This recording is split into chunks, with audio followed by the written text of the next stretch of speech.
Hello, Shri Shiv Mahapuran YouTube channel में आप सबों का स्वागत है। फिर से मेरा प्रणाम भी। तो आज श्री शिव महापुराण के तृतीय खंड के छठा अध्याय का वर्णन सुनूंगी और सुनाऊंगी। तो छठा अध्याय में है कि शिवलिंग का पूजन कब से शुरू हुआ, किसने सबसे पहले पूजा किया, तो इन्हीं सब का वर्णन छठा अध्याय में है। तो इस विस्तृत रूप से जानने के लिए हमें छठा अध्याय का पूरा अध्याय सुनना होगा। इससे सुनने से पहले मैं अपने गुरु जी की स्तुति कर लेती हूँ, फिर सुनेंगे और सुनाएंगे। गुरुर्ब्रह्मा गुरुर्विष्णु गुरुर्देवो महेश्वर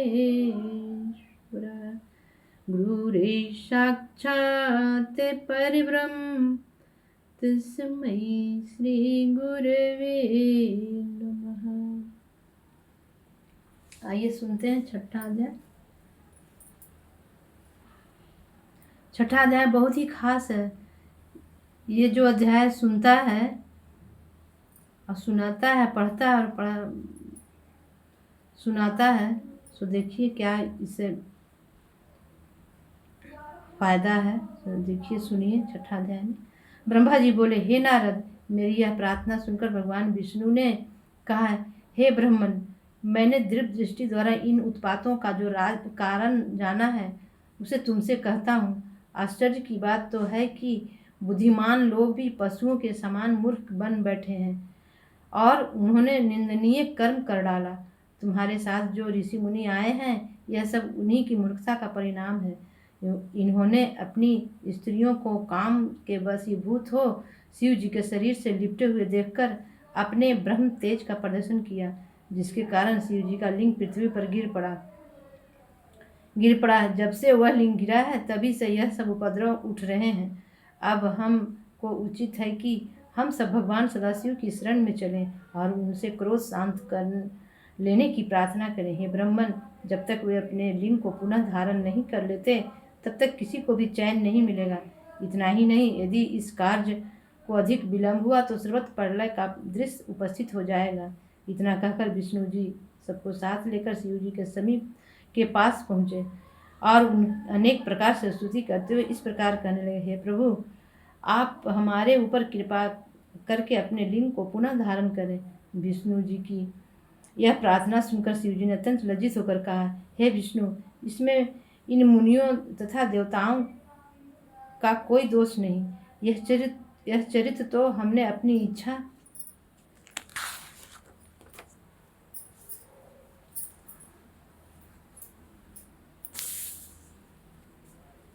इच्छा से किया है। जब हम बिना स्त्री के हैं तो तब फिर हमें लिंग धारण करने की आवश्यकता ही क्या है। अस्तु, तुम हमें इसी दशा में रहकर आनंद प्राप्त करने दो। भगवान सदाशिव के मुख से यह वचन सुनकर सब देवताओं ने उनकी स्तुति करते हुए कहा, हे प्रभु, यद्यपि हमें आपके सम्मुख धृष्टता करनी उचित नहीं है, परंतु तो भी हम आपसे यह प्रार्थना करते हैं कि सती जी ने हिमाचल के घर फिर जन्म ले लिया है और वे तपस्या करके आपकी अर्धांगिनी होंगी। अस्तु, आपको उचित है कि आप अपने लिंग को पुनः धारण कर लें। यह सुनकर शिव जी ने कहा, हे देवताओं तथा मुनियों, यदि तुम हमारे लिंग की पूजा करना स्वीकार करो तो हम पुनः अपने लिंग को ग्रहण कर सकते हैं और तभी सृष्टि को आनंद प्राप्त हो सकता है। भगवान शिव के श्री मुख से निकले हुए इन वचनों को सुन मैंने विष्णु जी ने तथा अन्य सभी देवताओं एवं ऋषि मुनियों ने उनसे कहा, हे प्रभु, हम सब आपके लिंग की पूजा करेंगे, आप उसे धारण कर लें। इन शब्दों को सुनकर शिव जी उसी समय अंतर्धान हो गए और तब लोगों ने पाताल के नीचे पहुंचकर शिव जी के लिंग का पूजन किया।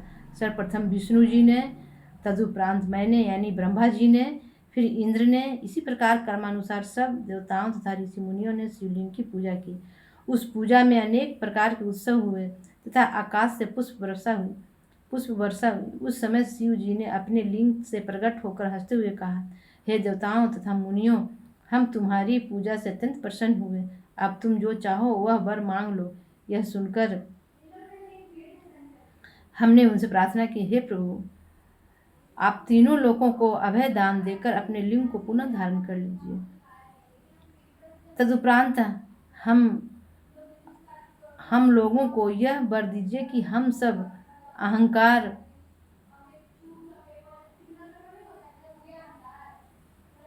अहंकार रहित होकर आपकी भक्ति करते रहें। यह सुनकर शिव जी ने यम वस्तु कहते हुए अपने लिंग को पुनः धारण कर लिया। हे नारद, इस चरित्र के पश्चात मैंने तथा विष्णु जी ने एक उत्तम तथा पवित्र हीरे को लेकर शिवलिंग के समान एक मूर्ति का निर्माण किया और उस मूर्ति को उसी स्थान पर स्थापित कर दिया।